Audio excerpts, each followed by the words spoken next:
जन्मदाता के रूप में, अपितु मातृदेवो भव पितृदेवो भव जैसे सूक्तों के माध्यम से हमें देवता तुल्य मानने के संस्कार दिए जाते हैं। माता पिता सृष्टि के मूल तत्व है। संसार के जितने भी संबंध हैं वे सब बाद में होते हैं। सबसे पुराना संबंध माता और पिता का होता है। इसलिए भारतीय संस्कृति में माता और पिता को महत्व देते हुए ब्रह्मांड का प्रतीक बताया गया है। गणेश कथा में हम सब ये जानते हैं कि गणेश ने जब अपने माता पिता की परिक्रमा तो सारे ब्रह्मांड की परिक्रमा उसमें परिकल्पित हो। यह माता पिता की गरिमा और महिमा का एक उदाहरण मात्र है। लेकिन आजकल माता पिता का गौरव दिनों दिन क्षीण होता जा रहा है। मातृत्व और पितृत्व की आभा दिनों दिन मंद पड़ते जा रही है। आज देवता तुल्य माता पिता अपने ही संतानों की शिकायतों में कैद होकर उनके अनादर, तिरस्कार और उपेक्षा के पात्र बनते जा रहे हैं। जिस देश में वसुधैव कुटुंबकम का संदेश अनुगुंजित हुआ, वहां अपने माता पिता को ही आज की तिथि में वृद्धाश्रमों में जाकर के शरण लेनी पड़ रही है। ये सब बातें आज के संदर्भ में बहुत अधिक चिंतित हैं। दो उदाहरणों से मैं अपनी बात प्रारंभ करने जा रहा हूं। एक जनगणना अधिकारी किसी युवक के घर जनगणना के अभिप्राय से पहुंचा। पूछा, आपके परिवार में कितने लोग हैं? उसने कहा 5 लोग। कौन कौन? मैं, मेरी पत्नी और मेरे 3 बच्चे। अधिकारी ने पुनः पूछा कि आपके माता पिता नहीं है ना? तो आपने उनका नाम क्यों नहीं लिखा? मैंने सोच समझ करके ही उनका नाम नहीं लिखाया। दरअसल बात ऐसी है कि उनका कोई निश्चित ठिकाना नहीं रहता। हम 3 भाई हैं और वो तीनों भाइयों के यहाँ घूमते रहते हैं। महीनों वो तीर्थ यात्रा में भी रहते हैं। पिछले 2 वर्ष वे वृद्धाश्रम में भी रह चुके हैं। पिछले 2 वर्ष वो वृद्धाश्रम में भी रह चुके हैं। उनका कोई ठीक ठिकाना नहीं, वस्तुतः उनकी बुद्धि ठिकाने नहीं रहती, इसलिए हमने उनका नाम लिया। आज की नई पीढ़ी की ये कितनी विकृत और घिनौनी सोच है, हमें सोचने की जरूरत है। ऐसी सोच के रहते हम माता पिता में देवत्व की प्रतिष्ठा आखिर कैसे कर सकेंगे? कहते ही नहीं कर सकते। संत कहते हैं उनके देवत्व की प्रतिष्ठा के लिए उनके बहुमान और सम्मान का हमें परिपूर्ण ध्यान रखने की आवश्यकता है। जब तक उनके बहुमान का सम्यक रूप से ध्यान नहीं रखा जाता, तब तक हम उनके देवत्व की प्रतिष्ठा नहीं कर सकते। एक दूसरा उदाहरण भी लीजिए। अस्पताल से बेटे के पास फोन पहुंचा कि आपके पिता की मृत्यु हो गई। बेटे ने तुरंत नगर निगम में फोन किया कि अमुक हॉस्पिटल के अमुक वार्ड के अमुक नंबर बेड में मेरे पिताजी का देहांत हो गया है। उनका आप अंतिम संस्कार करा दें और जो कुछ भी बिल हो वो मेरे पास भेज दें, मैं उसका पेमेंट कर दूंगा। बेचारे अकेले। ये एक उदाहरण है। ऐसे उदाहरणों के रहते हम मातृत्व और पितृत्व की आभा को आखिर कैसे प्रकाशित कर सकेंगे, उसे कैसे जीवित रख सकेंगे, ये हम सबको सोचने की जरूरत है। जब लोग अपनों की ही उपेक्षा के शिकार हो जाते हैं, उनकी स्थिति अत्यंत दयनीय और शोचनीय हो जाती है, स्थिति चिंतनीय बन जाती है। उस स्थिति से अपने आप को बचाने और रोकने की जरूरत है। मातृदेवो भव पितृदेवो भव के संस्कार हमारे जीवन में किस भांति प्रकट हो, इसके विषय में हमें बहुत गंभीरता से सोचने की आवश्यकता है। आज के युवक युवती प्राय कहते हैं कि मेरे माता पिता का स्वभाव बिगड़ा हुआ है, उनमें बुद्धि कम है, वे अपने युग के हिसाब से हमें ले चलना चाहते हैं, उनके साथ निर्वाह कर पाना बड़ा मुश्किल है। मेरी पत्नी का स्वभाव मेरी माँ से नहीं मिलता, ऐसी स्थिति में उनको एडजस्ट कर पाना मुश्किल है। बंधुओं, मैं ऐसे युवक युवतियों से अक्सर कहता हूँ कि तुम ये ठीक है कि तुम्हारी माता पिता की सोच तुम्हारे तथाकथित विशाल सोच के आगे बहुत कम है, लेकिन फिर भी ऐसे समय में उनकी बुद्धि और सोच को देखने की जगह यदि उनके उपकारों को देखा होता तो तुम्हारे मुख से ऐसे शब्द कभी नहीं निकले होते। उनकी सोच आज भले कम हो सकती है, लेकिन इसके बाद भी जो उनका उपकार है वो अनंत उपकार है। वो तुम्हारे जन्मदाता है, वो तुम्हारे जीवन दाता है, वो तुम्हारे संस्कार दाता है। इसका क्या तुम्हें कभी कुछ ख्याल है? कभी तुमने इसके विषय में विचार किया? यदि ऐसा विचार किया होता तो तुम्हारे मुख से ऐसे लफ्ज कभी नहीं निकले होते और तुमने उनके विषय में इस तरह की बात और इस तरह की टिप्पणी अपने मुख से कभी नहीं की होती।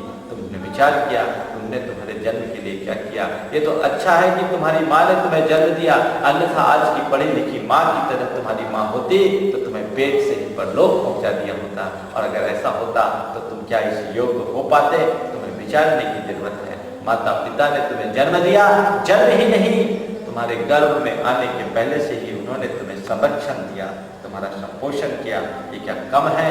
तुम्हारी माँ ने 9 माह तक तुम्हें अपने पेट में रखा है। तुम्हें फूल जैसी चीज भी 9 दिन तक अपने हाथ में नहीं रख सकते। कभी इसका तुमने विचार किया?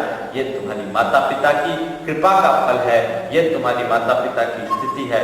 तुम इसको समझते तो तुम्हारे साथ आज ये स्थिति नहीं बन पाती। बंधुओं, हमें विचारने की जरूरत है। 9 माह तक तुम्हारी माँ ने तुम्हारा भार उठाया है और आज तुम अपनी माँ को, अपने पिता को इस रीत से व्यवहार करते, संकोच नहीं करते। तुम्हें सोचने की जरूरत है। जब तक ऐसी विकृत सोच बनी रहेगी तब तक जीवन का कभी कल्याण नहीं हो सकता।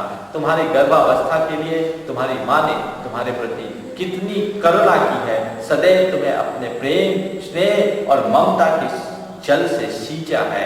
तुम्हारे सुख की खातिर, तुम्हारे हिफाजत की खातिर अपने सुखों का परित्याग किया, घूमने फिरने के शौकों को त्यागा, खाने पीने के शौक को भी त्यागा और फिर प्रसव की पीड़ा को सह करके उसने तुम्हें जन्म दिया। कितनी पीड़ा सही, कितना दर्द सहा, तुमने कभी विचार करने की जरूरत है। जब तुम्हारी माँ ने तुम्हें जन्म दिया तो उस समय तुम्हारी माँ का पेट दुखा था और आज तुम बड़े हो गए तो अपनी उपेक्षापूर्ण व्यवहार से उसका दिल दुखा रहे हो। काश दिल दुखाते समय सोचते कि आखिरकार माँ पिता का कितना अधिक महत्व है, कितना अधिक मूल्य है, तो तुम्हारे मुख से इस तरह की बात कतई नहीं निकल सकती थी। सोचने की जरूरत है। माता पिता न केवल जन्मदाता बने हैं अपितु जीवन दाता भी बने हैं। वे तुम्हारे लिए जीवन भी दिए हैं। वस्तुतः केवल जन्म देने मात्र से कुछ काम नहीं होता जब तक कि कोई उसके संरक्षक बन करके जीवन न प्रदान करे। एक माली यदि किसी बगीचे में कोई बीज आरोपण करता है तो बीजों के आरोपण मात्र से वह बीज ठीक ढंग से अंकुरित होकर के पल्लवित नहीं होता। योग्य माली का संरक्षण जरूरी है। यदि उसे समय पर समुचित खाद पानी दिया जाए तभी जाकर के कोई बीज अंकुरित होता है, वो पल्लवित होता है, पुष्पित होता है। यदि यूं ही छोड़ दिया जाए तो उत्तम बीज भी नष्ट भ्रष्ट हो जाता है। ये माता पिता की कृपा है कि उन्होंने न केवल तुम्हें जन्म दिया, अपने जन्म देने के बाद तुम्हारी परवरिश की और तुम्हारे जीवन को उन्नत बनाने का उद्यम किया। यदि तुम्हारी माँ ने तुम्हें जन्म देकर यूं ही किसी झाड़ी में छोड़ दिया होता तो तुम्हारा क्या होता? कौवे कुत्ते तुम्हें अपना ग्रास बना लिया होते अथवा तुम्हें किसी अनाथ आश्रम में जाकर के पलना होता। तुमने विचार किया? उनने तुम्हें जन्म दिया और जन्म देने के बाद तुम्हारा ख्याल किया, तुम्हारे खाने पीने और तुम्हारे तमाम चीजों के माध्यम से तुम्हारी परवरिश की, तुम्हारे लिए कितना क्या नहीं किया। पल पल प्रेम और पल पल प्यार तुम्हारे लिए दिया। तुम्हें जब तुम रोते थे तो उस समय तुम्हारी माँ तुम्हारे प्रति खिन्न होने की जगह प्यार से तुम्हें लोरियां सुनाई, थपकियां दी और तुम्हें सुलाने का यत्न किया। तुम्हें इसका पता है कि तुम्हारे सुलाने के लिए तुम्हारी माँ कितनी रातें जग करके बिताई है। तुम्हारे सोने के पीछे, तुम्हारे सुलाने के पीछे तुम्हारी माँ को कितनी रात्रि जगना पड़ा है। काश तुम्हें इसका पता होता तो आज तुम्हारे मुख से ऐसा भाव नहीं होता, तुम्हारे मुख से ऐसे शब्द प्रकट नहीं होते। बंधुओं, ये बात विचारने की है। माता पिता के उपकारों का स्मरण करने वाला व्यक्ति कभी भी उनके प्रति उपेक्षापूर्ण व्यवहार नहीं कर सकता। क्या नहीं किया उन्होंने तुम्हारे लिए? सब कुछ किया। एक माँ की जो ममता है वो अपार है, उसे शब्दों में बयान नहीं किया जा सकता, उसे केवल अनुभव भी किया जा सकता है और वो अनुभव भी केवल एक माँ ही कर सकती है और कोई नहीं। माँ तो ममता का सागर है। माँ के ममत्व को समझना है, माँ की ममता को समझना है तो हमें कुछ प्रसंगों को देखना बहुत जरूरी है। माँ की ममता कैसी होती है और वो ममता हमें किस रूप में पुकारती है। भगवान महावीर के जीवन का एक प्रसंग मेरे स्मरण में आ रहा है। भगवान महावीर जब माँ के गर्भ में थे, भगवान महावीर जब माँ के गर्भ में थे तो माता तृष्णा ने यह सोच करके, भगवान महावीर को ऐसा लगा कि मेरी माँ को कोई तकलीफ ना हो, तो उनने अपनी हलन चलन बंद कर दी। गर्भ की हलन चलन बंद देखकर माता तृष्णा स्तब्ध रह गए। उन्हें ऐसा लगा कि जैसे पेट में पलने वाले गर्भ को कुछ हो गया है, कोहराम मच गया। जब भगवान महावीर ने अपने दिव्य ज्ञान से जाना कि अरे ये तो माँ की बड़ी विचित्र ममता है, मैं तो सोचता था कि माँ को कोई कष्ट ना हो इसलिए अपनी एक्टिविटीज रोकी है, लेकिन यहाँ कष्ट न देने पर भी कष्ट हो रहा है। माँ की ममता को काश ऐसा पहचान पाते जो अपनी माँ की ममता को पहचानते हैं, जो पिता के प्रेम की कदर करते हैं, वे सदैव उनके चरणों में नतशीश रहते हैं, उनके प्रति भक्ति, उनके प्रति आदर, उनके प्रति बहुमान की भावना रखते हैं और सदैव कृतज्ञ बने रहते हैं। लेकिन आज के लोगों को उनके प्रेम और बहुमान का कोई ख्याल नहीं। थोड़ा देखो उनका कितना बड़ा त्याग है। यदि उनका संरक्षण तुम्हें नहीं मिला होता तो आज तुम इस योग्य कतई नहीं हो पाते। क्या क्या नहीं किया तुम्हारे माँ पिता ने, आज स्मरण करो उनने तुम्हारे लिए क्या क्या किया। उनने तुम्हें जन्म दिया, जन्म देने के बाद तुम्हें अयोग्य वातावरण, खतरनाक आहार, व्यक्तियों और वस्तुओं से बचा करके तुम्हारी रक्षा की। यदि ऐसा नहीं किया होता तो तुम्हारा क्या होता। यदि तुम्हारी माँ ने तुम्हें समय पर दूध नहीं पिलाया होता तो तुम्हारा क्या होता। यदि तुम्हारी माँ ने तुम्हें समय पर भोजन नहीं दिया होता तो तुम्हारा क्या होता। तुम्हें बीमार पड़ने पर तुम्हारी माँ ने तुम्हें सही समय पर डॉक्टर को नहीं दिखाया होता तो तुम्हारा क्या होता। उस दिन को याद करो जब तुम गैस के चूल्हे को छूने के लिए बढ़ रहे थे, उस समय तुम्हारी माँ ने तुम्हें लपक कर पकड़ा नहीं होता तो तुम्हारा क्या होता। उस दिन घर की चौथी मंजिल से नीचे झांकते समय झट से तुम्हारी माँ ने तुम्हें पकड़ा नहीं होता तो तुम्हारा क्या होता। सड़क पर तेज गति से आ रहे ट्रक को देखकर तुम्हारे पिता ने तुम्हें अपनी ओर नहीं खींचा होता तो तुम्हारा क्या होता। क्या बताऊं, कदम कदम पर तुम्हारे माता पिता तुम्हारे संरक्षक बन करके तुम्हारे जीवन को सुरक्षित किए हैं। आज तो उन सब बातों को भूल गए हैं। तुम्हारे पीछे उनने क्या क्या नहीं किया। खुद तुम्हारे लिए गीले बिस्तर में रह करके तुम्हें सूखे में सुलाया है और खुद गीले में सोए हैं। लेकिन आज तुम इस बात को भूल गए। बचपन में तुम माँ बाप के बिस्तर को गीली करते थे और आज उनके प्रति उपेक्षापूर्ण व्यवहार करके उनकी आंखें गीली कर रहे हो। काश तुम्हें इसका एहसास होता, उनके त्याग का, उनके बलिदान का और उनके योगदान का तुम स्मरण किए होते तो तुम्हारे द्वारा इस तरह का अनुचित और अभद्र व्यवहार कभी भी नहीं हो सकता। जो उनके इन प्रकार के उपकारों का स्मरण करते हैं वे हमेशा उनके प्रति कृतज्ञ और बहुमान, उनके प्रति बहुमान का भाव बनाए रखते हैं। उनने हमारे लिए क्या नहीं किया, इन बातों को सोचने की जरूरत है। उनने जीवन दिया। यदि वह हमारे जीवन के प्रति थोड़े भी उदासीन होते तो जीवन कभी भी नष्ट भ्रष्ट हो सकता था। इसके साथ उन्हें जन्म ही नहीं दिया, जीवन ही नहीं दिया, संस्कार नहीं दिया। आज जो कुछ भी तुम योग्य बन पाए हो अपने माता पिता की कृपा के फल से। यदि तुम्हारे माता पिता ने तुम्हें ठीक ढंग से पढ़ाया लिखाया नहीं होता तो क्या तुम इस योग्य हो पाते। यदि तुम्हारे माता पिता ने तुम्हारे संस्कारों के प्रति निगरानी नहीं रखती तो क्या तुम इस योग्य हो पाते। आज तुम में कोई व्यसन नहीं, कोई बुराई नहीं और तुम एक योग्य व्यक्ति के रूप में स्थापित हुए हो। ये सब तुम्हारी माता पिता की कृपा का फल है। यदि तुम्हारी माता पिता ने तुम्हारे साथ इस तरह का व्यवहार नहीं किया होता तो आज तुम इस योग्य नहीं हो पाते। ये उनकी बहुत बड़ी कृपा है। यदि उनका इस योगदान नहीं होता तो आज तुम इस योग्य होने की जगह व्यसनी, लफंगे और बदमाश होते और अपने काली करतूतों के कारण सलाखों के पीछे कैद हो गए होते। क्या नहीं किया। सोचो यदि तुम्हें जन्म देने के मामले में तुम्हारे माँ पिता ने तुम्हारे प्रति थोड़ी भी कमी की होती तो तुम पेट से ही परलोक पहुंच गए होते। यदि तुम्हारे जीवन के प्रति तुम्हारे माँ बाप ने तुम्हारे प्रति सावधानी नहीं रखी होती तो तुम्हारा जीवन दीप असमय में बुझ गया होता।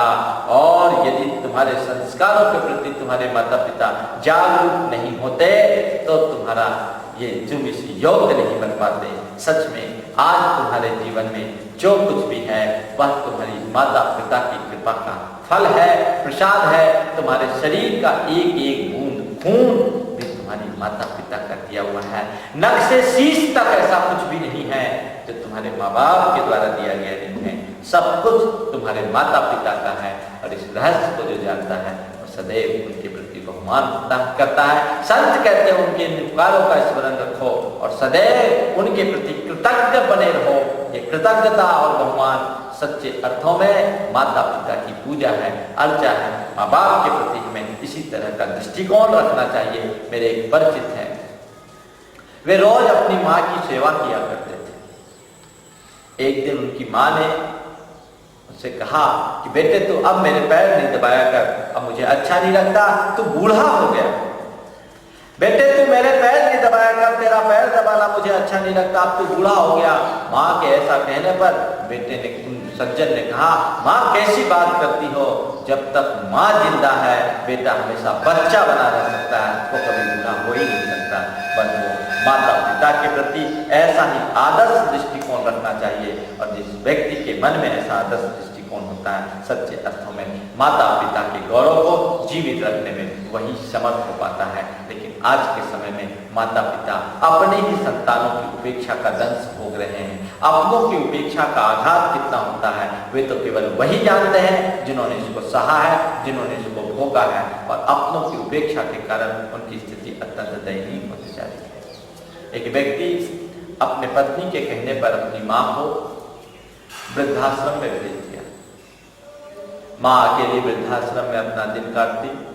एक दिन रात्रि में उसकी नींद खुल गई और नींद खुलते ही माँ के अंदर का मातृत्व मरने लगा। अपने बेटे की स्मृति में वो फूट फूट करके रोने लगी, पर वहां उसे कोई सांत्वना देने वाला, समझाने वाला भी नहीं था। 1 घंटे तक रोकर के वह स्वयं शांत हो गई। लगातार 1 घंटे तक रोती रही और वह स्वयं शांत हो गई। थोड़ी देर बाद उसने लाइट जलाई। लाइट जलाने पर सामने रखे कैलेंडर पर उसकी दृष्टि गई। अरे ये तो वही दिन था जिस दिन उसने अपने लाडले बेटे को जन्म दिया था। आज से 30 वर्ष पहले ठीक इसी समय उसने अपने बेटे को जन्म दिया था। माँ से रहा नहीं गया, उसने पास में रखे फोन को उठाया, नंबर डायल किया और सामने से बेटे ने उठाया। क्यों, क्या बात है, इतनी रात में बात करने की क्या जरूरत है? बेटे कुछ नहीं, आज तेरी स्मृति आ गई, तेरे मन के प्रति मेरे मन में जो ममता उमड़ पड़ी, इसलिए मैंने तुझसे फोन किया है। आज तेरा जन्मदिन है, मैंने सोचा कि बेटे को अपना शुभाशीष दे दूं। शुभाशीष ही देना था तो रात के 3 बजे इस तरह की नाटक करने की क्या जरूरत थी? ये काम तो सुबह भी हो सकता था, आप सुबह भी ये काम करती थी। बेटे, माँ की ममता को नाटक कहने का दुस्साहस मत कर। तेरे प्रति अपनी ममता और मातृत्व से पीड़ित और प्रेरित होकर के ही मैंने ये फोन किया है। बेटे ने अत्यंत बेरुखी से कहा कि मैं तुम्हारी इन दकियानुशी बातों पर विचार नहीं करता, विश्वास नहीं करता, तूने तो मेरी नींद बिगाड़ दी। माँ ने जब ये सुना तो एकदम स्तब्ध रह गई और उसने तत्क्षण कहा कि बेटे ठीक है, आज मैंने तुझे फोन किया तो तेरी नींद बिगड़ गई, मेरे फोन से तेरी नींद बिगड़ी है, पर आज से ठीक 30 वर्ष पहले जब मैंने तुझे जन्म दिया था तो मेरी पूरी रात बिगड़ गई थी। इतना कहते ही माँ का गला रुक गया और उसने फोन रख दिया। पर वो ये चित्र है आज के पढ़े लिखे युवकों के व्यवहार का। काश उनके प्रति हम सकारात्मक दृष्टिकोण रखे होते, उनके प्रति ऐसा सोचे होते तो ये स्थिति कतई नहीं बन सकती थी और इस तरह की बातें मुख से कभी निकल भी नहीं सकती थी। ये बड़ी घिनौने सोच का उदाहरण है। ऐसे सोच से बचने की जरूरत है। आज के समय में माता पिता भी जिन लोगों को बोझ बन जाए उनके लिए बेटा कहना भी बेटे शब्द का अपमान है। बेटा वो नहीं जो अपने माता पिता को बोझ समझे, बेटा तो वो है जो अपने माता पिता को पूज्य मानकर अपने कंधों पर उठा करके सारे तीर्थ की यात्रा करा दे, वो होता है बेटा। जो श्रवण कुमार जैसा बेटा होता है। भारतीय संस्कृति में ऐसे ही श्रवण कुमारों की आवश्यकता है। बंधुओं, मैं तो आज कहता हूँ कि आज के समय में न तो महावीर की जरूरत है, न राम की जरूरत है, न कृष्ण की जरूरत है। महावीर, राम और श्री कृष्ण का युग बीत चुका। आज यदि आवश्यकता है तो सबसे ज्यादा आवश्यकता श्रवण कुमारों की है। आज माता पिता की घोर उपेक्षा हो रही है। ऐसी घड़ी में श्रवण कुमारों की आवश्यकता है और जब श्रवण कुमार उत्पन्न होंगे तभी माता पिता की होने वाली उपेक्षा से मुक्ति हो सकेगी। अन्यथा उनकी स्थिति दिनों दिन दयनीय होते जा रही है। आज तो ऐसे भी लोग के बारे में हमने सुन रखा है जो लोग अपने माँ बाप को पालने के लिए भी उनसे पैसे वसूलते हैं। 2 भाई थे, छोटे भाई की शादी हुई। बड़े भाई ने अपने भाई को बुला करके कहा कि देखो अब तुम्हारी शादी हो गई, मैंने अपने माता पिता का बोझ एक लंबे समय तक सहा है, तुम्हारी भाभी ने भी उनके अभद्र व्यवहार को सहन किया है, अब ये मुझसे नहीं हो सकता, मैं अब कुछ दिन अपने स्वतंत्रता की जिंदगी जीना चाहता हूँ, तुम एक काम करो, अब माता पिता को अपने साथ रखो, मम्मी पापा को अपने साथ रखो। छोटे ने कहा कि अपने साथ रखने से मुझे भी तकलीफ होगी, एक काम करते हैं, उनके लिए भी एक अलग फ्लैट की व्यवस्था कर देते हैं। बड़े भाई को छोटे का प्रस्ताव पसंद आ गया और उसने कहा ठीक है, पिताजी के लिए एक अलग फ्लैट की व्यवस्था कर देते हैं। वो सीधे अपने पिता के पास गया और कहा कि पिताजी अब मैं अलग रहना चाहता हूँ, छोटा भी अलग रहना चाहता है, इसलिए एक काम करते हैं, आपके लिए अलग फ्लैट की व्यवस्था कर देते हैं। ऐसा सुनते ही पिता स्तब्ध रह गए। पिता ने कुल इतना ही कहा कि उम्र की इस अवस्था में तुम मुझे फ्लैट से अलग करते हो, इससे तो बेहतर यही होता कि मुझसे संसार से अलग कर दीजिए। कैसी विचित्र स्थिति है, जिस माँ ने बेटे को 9 माह तक पेट में रखा, उसके बेटे अपने विशाल फ्लैट में उन्हें रखने में असमर्थ महसूस करते हैं। पिता के ऐसा कहने पर बेटे को फिर से सोचने को मजबूर होना पड़ा और दोनों भाइयों ने फिर से आपस में बातचीत की और कहा कि पापा अलग रहना नहीं चाहते हैं, तो एक काम करते हैं, उसके लिए एक नया फार्मूला तैयार करते हैं। भाई ने पूछा कौन सा फार्मूला है, कौन सा फार्मूला है? अलग रहने के लिए एक फार्मूला तैयार करते हैं। तो बोला कौन सा फार्मूला? बोले एक काम करते हैं, एक तुम पापा मम्मी को अपने साथ रखो और उसके एवज में पापा मम्मी तुम्हें अलग से अपना खर्चा दें। एक काम करते हैं, दोनों के लिए 1000 रुपये महीना फिक्स कर देते हैं। ये बात तो ठीक है, पर इसको कहेगा कौन? बात तो ठीक है, पर ऐसा कहेगा कौन?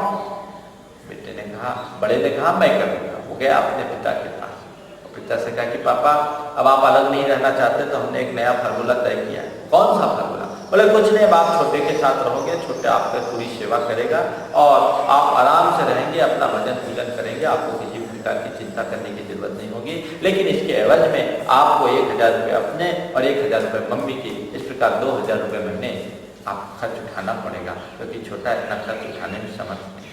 बेटा ऐसा क्यों? बोले पिताजी देखो, थोड़ा व्यवहारिक बनो, थोड़ा व्यवहारिक बनो। मनुष्य को अपने जीवन में कई प्रकार के समझौते करने पड़ते हैं, अगर आप ऐसा कर लेते हैं तो आपको इसमें क्या हर्ज है? आप भी आराम से रहेंगे, अपने बुढ़ापे के जीवन को काटेंगे और आपका जीवन बड़े आनंद से बीत जाएगा, किसी भी प्रकार की चिंता नहीं होगी। और फिर देखो पापा, आखिर आपके पास अपार संपत्ति है, आपको लेकर के तो जाना नहीं है। आप तय है कि आपके मृत्यु के बाद आपकी सारी संपत्ति विरासत में तो हमें मिलने ही वाली है, और फिर जब आपको अपनी सारी संपत्ति सौंप करके जाना ही है, तो फिर आप ऐसा क्यों नहीं कर लेते कि जो आपके पास है वो आप अभी से अपने हाथों से हमें दे दें, इसमें आप भी आनंद से रहेंगे और हम भी आनंद से रहेंगे। पिता ने उस समय बेटे से तो कुछ नहीं कहा, पर अपने कमरे में आकर के पत्नी से केवल इतना ही कहा कि अब ये कैसा दुर्दिन आ गया है कि हमें अपने परवरिश के खातिर अपने बेटों को रुपया देना पड़ रहा है। बेटे 2000 रुपये महीने हमारे परवरिश के मान रहे हैं। ऐसा सोच करके मैं तो यही सोचता हूँ कि 2000 रुपये बेटों को अपने परवरिश के लिए देने की अपेक्षा अगर 20 रुपया का जहर की पुड़िया बनाना दे तो वो ज़्यादा अच्छा होगा। बंधुओं, मनुष्य सब कुछ सह सकता है और संवेदनाओं का आघात नहीं सह सकता। धन का नुकसान सहा जा सकता है, स्वास्थ्य की क्षति को भी सहा जा सकता है, बेआबरू होने के नुकसान को भी सहा जा सकता है, लेकिन मैं आपसे कह रहा था कि मनुष्य सबके आघात को सह सकता है, पर संवेदनाओं के आघात को सहना बहुत मुश्किल होता है। संपत्ति के नुकसान को सहा जा सकता है, स्वास्थ्य की क्षति को भी सहा जा सकता है, बेआबरू होने के आघात को भी सहा जा सकता है, लेकिन संवेदनाओं के आघात को नहीं सहा जा सकता। और वह भी जब अपनों का आघात होता है तो उसे सह पाना बहुत मुश्किल होता है। अपनों के आघात का कष्ट कैसा होता है, इसे केवल वे ही महसूस करते हैं, वे ही जानते हैं जिन्होंने इसे भोगा है। माता पिता की ऐसी स्थिति हो गई। बंधुओं, हमें विचारने की जरूरत है कि आखिर ये कितनी दर्द भरी बातें हैं। आखिर माँ बाप के उपकारों के आगे हम क्या करते हैं, हमें सोचने की जरूरत है। माता पिता ने तुम्हारे साथ क्या नहीं किया, तुम्हारे लिए हर पल तुम्हारी हर बात की ध्यान में रखा, हर बात की शीशा देखता रखा। आज के लोग कहते हैं कि माता पिता की बुद्धि कम है, उनकी सोच ठीक नहीं है, उनका स्वभाव ठीक नहीं है। बंधुओं, ऐसा कहने की जगह उनके स्वभाव का निर्वाह करने की जरूरत है। ये बात मैं मानता हूँ कि उम्र का एक असर होता है, ढलती उम्र में उनका स्वभाव आज अनुकूल नहीं है, लेकिन थोड़ा ये विचार करो, तुम्हें अपने माँ बाप का बिगड़ा हुआ स्वभाव तो दिखता है, लेकिन अपने विषय में विचार करो, जब तुम पैदा हुए थे तो तुम्हारा स्वभाव कैसा था, जब तुम जन्म लिए थे तो तुम्हारे पास बुद्धि कैसी थी। उस समय तो तुम्हारे पास इतनी भी बुद्धि नहीं थी, कौवा तुम्हारी आंख खोल ले तो तुम उसे प्रकाश, उस समय तुम्हें ऐसी भी बुद्धि नहीं थी, कुछ भी समझ नहीं थी, लेकिन फिर भी तुम्हारे माँ बाप कृपा रही कि उन्होंने तुम्हें निभाया नहीं, कभी तो तुम्हें पाला भी है। तुम याद करो उस दिन को, अपनी माँ का दूध पीते हुए तुमने कितनी बार उसे लात मारा, लेकिन क्या किया, तुम्हारी माँ ने तुम्हें छिड़क कर एक तरफ कर दिया? नहीं, जब तुमने अपनी माँ को लात मारा है, तुम्हारी माँ ने अपनी आंचल से ढककर तुम पर प्यार और ममता की वर्षा की, तुम्हें प्रेम से पुचकारा है। तुमने अपने माँ की गोद को कितनी बार गंदा किया मल और मूत्र करके, लेकिन ऐसा करने पर क्या तुम्हारी माँ ने तुम्हें अपने घर से निकाल दिया? नहीं, जब तुमने अपने माता पिता के गोद को गंदा किया है तो उन्होंने प्रेम पूर्वक उसे साफ किया है, स्वच्छ किया है, पुचकारा ही है, तुम्हारी उपेक्षा कहीं से नहीं की और कतई नहीं की। इस बात को तुम समझने की चेष्टा करो, कितना बड़ा उपकार है। तुमने अपने माता पिता को बहुत कष्ट दिया, लेकिन उन्हें कष्ट नहीं की, आनंद की अनुभूति हुई है। उनने तुम्हारे प्रति सदैव प्रेम, ममता और करुणा की वर्षा की है, और आज ऐसे करुणा बरसाने वाले, ऐसे प्रेम की वर्षा करने वाले, ऐसे मातृत्व का प्रदर्शन अभिव्यक्ति करने वाले माता पिता के प्रति तुम ऐसा व्यवहार करते हो, थोड़ा सोचने की कोशिश करो। माता पिता आज लोग हो चुके हैं, उनका स्वभाव आज तुम्हें थोड़ा अनुकूल नहीं दिखता, तो भी तुम्हारा एक कर्तव्य है कि तुम उनके स्वभाव का निर्वाह करो, उनके प्रति वैसी दृष्टि रखो, न कि उनके स्वभाव की तुम इस तरह से आलोचना करो। उसे एडजस्ट करने में ही मनुष्य की कुशलता है। योग्य संतान वही है जो हर स्थिति में अपने माता पिता का निर्वाह करता है। थोड़े इस बात को समझो, जनरेशन गैप का असर होता है, उम्र दराज ढल जाने के बाद बहुत कुछ अंतर आता है, इस बात को मैं मानता हूँ, लेकिन फिर भी उसे निभाना हमारा एक दायित्व है। कोई 30 साल का युवक 5 साल के बच्चे को अपने साथ चलने के लिए कहे तो ये आखिर कैसे संभव होगा? 30 साल के युवक के वेग में 5 साल का बच्चा नहीं चल सकता, तो जैसे 30 साल के युवक के साथ 5 साल का बच्चा नहीं चल सकता, तो वैसे ही 30 साल के युवक की गति से 65 साल का पिता आखिर कैसे चल सकता है? वो भी नहीं चल सकता। इस बात को हमें समझने की जरूरत है। जैसे बच्चे की स्थिति होती है, वैसे बूढ़ों की स्थिति होती है। बचपन और बुढ़ापे में बहुत कुछ सदृशों में बहुत सारी समानताएं हैं। जो बच्चे की स्थिति है वही बूढ़े की स्थिति है। बच्चा चल नहीं पाता, उनमें चलने की शक्ति नहीं होती, तो वृद्ध भी अशक्त हो जाते हैं। बच्चों को भी सहारे की जरूरत होती है, वृद्धों को भी सहायता की जरूरत होती है। बच्चे के अंदर बुद्धि नहीं होती तो बड़ों के अंदर स्मरण शक्ति नहीं होती। बच्चों के मुंह में दांत नहीं होते तो बूढ़ों के दांत टिके नहीं होते। बच्चों के सिर में बाल नहीं उठते तो बूढ़ों के सिर सफाचट होते हैं। वस्तुतः बचपन और वृद्धावस्था में बहुत कुछ सदस्यता है। ये कहें कि बुढ़ापा बचपन की ही पुनरावृत्ति है, और इसलिए यदि माँ बाप के स्वभाव में कुछ तुम्हें विसंगति दिखाई भी पड़ती है तो उसे तुम उनके स्वभाव का दुर्बलता मानकर, एक उम्र का असर मान करके स्वीकार लेना, उसे निभा लेना। निभाने में ही ये सब कुछ होता है। काश तुम माता पिता की ममता को जानते, काश तुम माता पिता के प्रेम को समझ होते, काश तुम माता पिता के उपकारों का स्मरण किए होते, तो तुम्हें ये समझ में आता कि आखिर क्या होता है। माता पिता का उपकार, माता पिता का प्रेम, माता पिता का प्यार कैसा होता है, इसे तुम इस घटना से समझ सकते हो। सबको मालूम है कि श्रवण कुमार के माता पिता अंधे थे, और श्रवण कुमार ने अपने बूढ़े माता पिता को कंधे पर बिठा करके तीर्थ यात्रा कराया। पर तुम्हें मालूम है कि श्रवण कुमार के माता पिता कब से अंधे थे? श्रवण कुमार के माता पिता जन्म से अंधे थे? नहीं थे। श्रवण कुमार के माता पिता जन्म से अंधे नहीं थे, शादी होने के पहले भी वो अंधे नहीं हुए थे, और शादी होने के बाद तक आंख वाले थे, लेकिन वे निसंतान थे। उनके मन में एक संतान की प्राप्ति की प्रबल लालसा थी। वो चाहते थे कि मुझे कोई योग्य संतान हो। एक बार किसी ऋषि का समागम उन्हें मिला, और ऋषि के समक्ष उन्होंने अपनी पीड़ा प्रकट की और कहा कि मुझे आपकी कृपा से किसी संतान की प्राप्ति हो। महर्षि ने कहा कि तुम्हारे लिए संतान का योग नहीं है, तुम संतान को प्राप्त नहीं कर सकते। उन्होंने कहा कि नहीं, आपकी कृपा से हमें किसी भी प्रकार की संतान का लाभ होना चाहिए। ऋषि ने अपनी दिव्य शक्ति का प्रयोग करते हुए कहा कि तुम चाहते हो तो तुम्हें संतान हो जाएगी, लेकिन भूल करके भी कभी उसके मुंह को मत देखना। जिस दिन तुम अपनी संतान का मुख देखोगे, जिस दिन तुम अपनी संतान का मुख देखोगे, उसी दिन तुम दोनों की आंखें चली जाएंगी। उन दोनों ने तय किया, चलो कोई बात नहीं, हम संतान का मुख नहीं देखेंगे और संतान को जन्म तो दे देंगे, निसंतान होने के लिए अभिशप्त तो नहीं रहेंगे। उन दोनों ने संतान का मुख न देखने का निर्णय लिया और ठीक 9 माह बाद उनके लिए एक संतान हुई। संतान के जन्म से पहले ही दोनों ने अपने आंखों के ऊपर पट्टी बांध ली, गांधारी की तरह पट्टी बांध ली उनकी माँ ने, और उनके पिता ने भी अपने आंखों पर पट्टी चढ़ा ली कि हमें अपने संतान को नहीं देखना।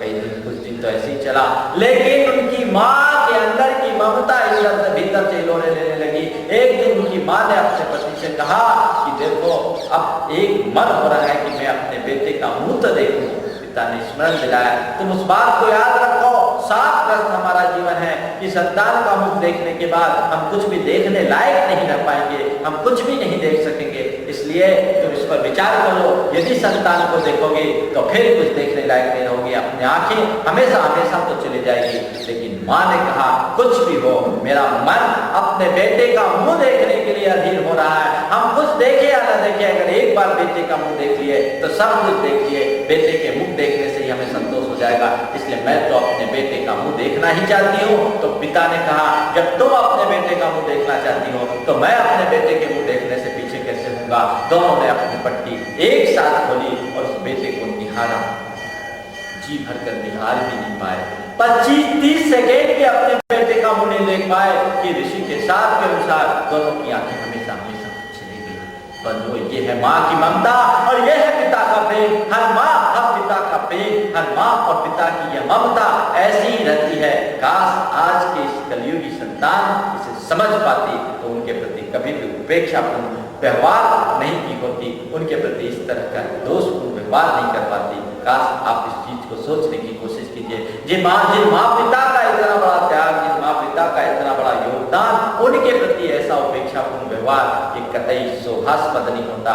बंधुओं, संत कहते हैं कि माता पिता के प्रति जिनके मन में कृतज्ञता का भाव रहता है, उनका जीवन सदैव उन्नत होता रहता है। नीतिकार कहते हैं, जिस संतान के सिर पर माता पिता का वरदहस्त होता है, उसका भाग हमेशा ऊंचा उठा होता है, क्योंकि माता पिता के आशीषों में देवत्व की प्रतिष्ठा होती है। आप इस चीज को समझे और अपने जीवन को उसके अनुरूप ढालने की कोशिश करें। एक विचारक ने लिखा कि माँ घर का हृदय है और पिता घर का मस्तक। माँ घर का हृदय है और पिता घर का मस्तक है। हृदय शून्य हो जाने के बाद जीवन नष्ट हो जाता है। ऐसी माँ का अभाव हो जाने पर घर की प्रसन्नता नष्ट हो जाती है और मस्तक खत्म हो जाने के बाद जीवन बिखर जाता है। ऐसे ही पिता का आश्रय खत्म हो जाने के बाद घर की सारी व्यवस्थाएं अस्त व्यस्त हो जाती हैं। माता पिता की भूमिका को समझे और अपने जीवन को समरूप ढालने की कोशिश करें। संत कहते हैं, 3 का उपकार कभी पूरा नहीं किया जा सकता। माता पिता का, गुरु का और प्रभु का, इनका उपकार हम पर अनंत है। उनके उपकार को हम कभी पूरा नहीं कर सकते। उनके प्रति कृतज्ञता का भाव अपने मन में बना करके रखना चाहिए। सदैव उनके प्रति कृतज्ञ बनाए रखो। अब भारतीय संस्कृति में एक बहुत बड़ा गुण बताया गया है कृतज्ञता को, और कृतज्ञता को एक बहुत बड़ा दोष कहा गया है। कहा गया है कि तुम्हारे प्रति यदि किसी का किसी भी प्रकार का उपकार हो तो उसके प्रति जीवन पर्यंत तुम शरणागत बने रहो, कृतज्ञ बने रहो, उसका बहुमान बनाए रखो। अवसर पर किया गया छोटा सा उपकार भी बहुत महान होता है। फिर तो ये माता पिता है जो अपनी कृतज्ञता को अपना करके चलते हैं, वही लोक में गुणी माने जाते हैं, और जो कृतज्ञता को भूल जाते हैं वो अवगुणी माने जाते हैं। संत कहते हैं, ऐसी कृतज्ञता का भाव अपने मन में सदैव समाहित करके चलो, तब तुम्हारे जीवन का कल्याण हो सकेगा, तभी तुम अपनी आत्मा का उद्धार कर सकोगे। अन्यथा अपने जीवन का कल्याण 3 काल में भी नहीं कर सकते। ये कृतज्ञता एक बहुत बड़ा गुण है, और सब पापों का तो फिर भी प्रायश्चित संभव है, लेकिन कृतज्ञता का कभी प्रायश्चित नहीं हो सकता। अकृतज्ञ व्यक्ति कभी भी अपना उद्धार नहीं कर सकता। तो जो अपने माता पिता को ही भूल जाए, जिन्हें माँ बाप ही बोझ लगने लगे, उनकी स्थिति आखिर क्या होगी आप सोच सकते हैं। एक पिता की मृत्यु हुई, धनाढ्य परिवार था, 2 संतान थे। दोनों बेटों ने 13वीं होने से पहले ही अपनी सारी संपत्ति का विभाजन कर लिया, ये मैं लूंगा, ये मैं लूंगा, ये मैं लूंगा। सबने अपने अपने हिसाब से संपत्ति का वर्गीकरण कर लिया। अब आखिर में बची उनकी बूढ़ी माँ को अपने साथ कौन रखे? दोनों में कोई भी अपने साथ रखने को तैयार नहीं था। समाज की पंचायत बैठी, समाज के लोगों ने विचार किया कि भाई ये तुमने अपनी सारी संपत्ति का वर्गीकरण तो कर लिया, लेकिन तुम्हारी माँ का क्या होगा? सबने मिलजुल करके तय किया, ये इसके लिए एक काम करना होगा कि 15 दिन बड़े के पास रहेगी और 15 दिन छोटे के पास रहेगी। तय हो गया, माँ 15 दिन बड़े के साथ और 15 दिन छोटे के साथ। एक दिन वो माँ मेरे पास आई, मैंने पूछा क्यों, क्या बात है, आज कैसे आ गए? तो महाराज आज मेरा उपवास है। माँ मेरे पास आई, मैंने पूछा कि आज कैसे आ गए? उन्होंने कहा माँ महाराज मेरा आज उपवास है। मैंने कहा आज क्या बात है, आज तो कोई अष्टमी है ना, चतुर्दशी है, आज आपका उपवास कैसे है? तो महाराज जी क्या बताऊं, आज यूं ही मैंने उपवास कर दिया। आखिर क्यों? उस माँ ने जो बात कही उससे मेरे रोंगटे खड़े हो गए। उस माँ ने कहा महाराज मेरे 2 बेटे हैं और दोनों बेटों ने आपस में तय किया मैं 15 दिन एक के पास रहती हूँ, 15 दिन एक के पास रहती हूँ, इस प्रकार मेरा निर्वाह हो जाता। और क्या बताऊं, आज 31 तारीख है, इसलिए मैं आज उपवास कर रही हूँ। धिक्कार उन बेटों को जो अपनी माँ को 15-15 दिन रखते हैं। वो माँ 15 दिन एक बेटे के पास, 15 दिन एक बेटे के पास, और जिस दिन 31 का महीना आए उस दिन प्रभु परमात्मा के पास। सोचिए आखिर आप क्या कर रहे हैं? यदि तुम्हारी आंखों में पानी हो तो यहीं से वो ढलक जाना चाहिए। यदि तुम्हारे भीतर हृदय है तो उसे द्रवीभूत हो जाना चाहिए। हद हो गई ऐसी हृदयहीनता की और निष्ठुरता की। जब तक ऐसी हृदयहीनता और निष्ठुरता बनी रहेगी तब तक जीवन का उद्धार कतई संभव नहीं है। आज जागने की जरूरत है, सोचने की जरूरत है। अपने भीतर सोचने की कोशिश करो कि तुम अपने माता पिता के प्रति कैसा नजरिया रख रहे हो, उनके प्रति कैसा दृष्टिकोण रख रहे हो। यदि आज तक तुमने अपने माता पिता की अवज्ञा की हो, उनके प्रति उपेक्षा का भाव किया हो, तो मैं देख रहा हूँ इस समय आप सबकी आंखें गीली है, मन कुछ भावुक सा होता दिख रहा है। यदि तुम्हारे अंदर कुछ भी घटित हो रहा है तो मैं तुमसे यहाँ से कहना चाहता हूँ इस मंच के माध्यम से कि यहाँ से जाओ और सबसे पहले अपने माता पिता के चरण पकड़ करके उनसे माफी मांगो। अपने माता पिता के चरणों में गिर जाओ, उनके पास जाकर के अपनी ओर से माफी मांगो कि मैंने आपके साथ बहुत बदसलूक किया है, आज मेरा मन पश्चाताप से भरा है। तुम उनके चरणों में पकड़ोगे तब तुम्हें समझ में आएगा, उनके आंखों की आंसू तुम्हें बता देंगे कि माँ बाप का प्रेम क्या होता है, माँ बाप की ममता क्या होती है, माँ बाप का स्नेह क्या होता है। उनके प्रति ध्यान रखना चाहिए और ऐसी दृष्टि, ऐसी भावना, ऐसी प्रवृत्ति जिस पल तुम्हारे जीवन में घटित होगी तुम्हारा जीवन निहाल हो जाएगा, तुम्हारा जीवन धन्य हो जाएगा। आज आवश्यकता है इस प्रकार से अपने जीवन को ढालने की। परंतु आज भी मेरे संपर्क में ऐसे लोग भी हैं जो विदेशों में रह करके भी अपने माता पिता की बहुत अच्छी सेवा करते हैं। सतना के राजेंद्र जैन करके हैं जो इन दिनों अमेरिका में रहते हैं, वहाँ एक बहुत बड़े प्रोफेसर है, वहाँ के सारे विश्वविद्यालयों में उनकी पुस्तकें चलती हैं। उनकी बूढ़ी माँ वो प्रतिमाधारी थी। धन्य हो व्यक्ति जो अमेरिका में रह करके भी अपने पुत्रत्व को सार्थक कर डाला। ऐसे व्यक्ति का तो अभिनंदन करना चाहिए। उसने अपनी बूढ़ी माँ को सतना से अमेरिका ले जाकर के रखा, और न केवल रखा, उसकी माँ प्रतिमाधारी थी। माँ के लिए प्रतिदिन 250 किलोमीटर ड्राइविंग करके वो झरने का जल लेकर के आते थे। माँ नित्य दर्शन पूजन का नियम करने वाली थी, तो उसके लिए अपने साथ भगवान की मूर्ति भी लेकर के गए और अपनी माँ की नियम का निर्वाह किया है। सच्ची संतान वही है जो माता पिता की सेवा करता है। अपितु बंधुओं, माता पिता केवल सेवा के पात्र नहीं, वो तो पूजा के पात्र हैं। उनकी पूजा करनी चाहिए, सेवा नहीं। सेवा क्या करते हैं? सेवा तो हम किसी की भी कर सकते हैं। काश हम जानते तो मातृदेव भव, पितृदेव भव की उक्ति को अपने जीवन में चरितार्थ करने में सफल हो पाते। लेकिन इन बातों को आजकल लोग दरकिनार कर देते हैं। कितने अभाव और कष्टों में पाल पोस करके माता पिता ने हमें बड़ा किया, लेकिन बड़े हो जाने के बाद हम उनको ही गौण कर देते हैं, उनकी ही उपेक्षा करने लगते हैं, उनका ही तिरस्कार करने लगते हैं। उनके ऊपर आखिर क्या बीतती होगी, थोड़ा विचार तो करो। आखिर माता पिता अपने बच्चों के प्रति कितनी अरमान संजोए रखते हैं कि मेरा बेटा बड़ा होगा तो मेरे बुढ़ापे की लाठी होगा, मेरा बेटा बड़ा होगा तो मेरे लिए सहारा होगा। अपने फिर मुझे किसी भी प्रकार का कष्ट नहीं होगा, मैं बड़े शांति से अमन चैन से अपनी जिंदगी को गुजारने में समर्थ होऊंगा। लेकिन उनकी ही संतान जब इस तरह का दुर्व्यवहार अपने माता पिता के प्रति करते हैं तो क्या उनके मन पर क्या बीतता होगा, थोड़ा विचार करो। मैंने तो आज के युवक